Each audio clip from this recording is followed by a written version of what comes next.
Hi judges, my name is Terri Berry and this is video 2 for my pigmentation case study. I'd like to walk you through my treatment plan for my pigmentation case study with my model Kelly. Kelly presents with solar lentigines, hyperpigmentation concentrated along the lateral face, mild photoaging, and dehydration.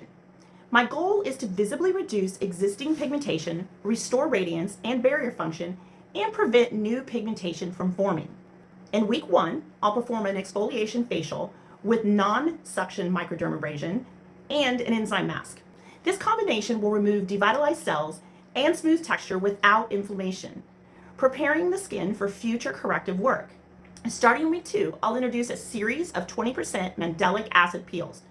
I chose mandelic because of its larger molecular size, which allows slower penetration and controlled exfoliation. That's ideal for treating pigmentation on Kelly's Fitzpatrick 3 skin. This is going to be important because its tyranase inhibiting properties will help reduce melanin production, and it's going to gradually lift existing pigmentation. Between peel sessions, I'll alternate enzyme facials to maintain gentle exfoliation, hydration, and barrier integrity.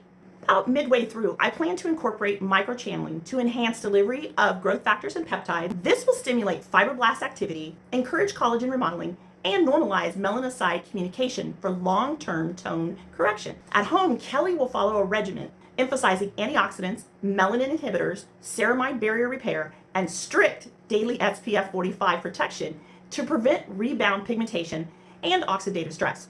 Altogether, this treatment plan works synergistically to reduce pigment density, brighten tone, and strengthen dermal health through controlled exfoliation, cellular regeneration, and consistent protection. I look forward to talking to all of you in Dallas regarding my pigmentation case study. Thanks so much and have a great day.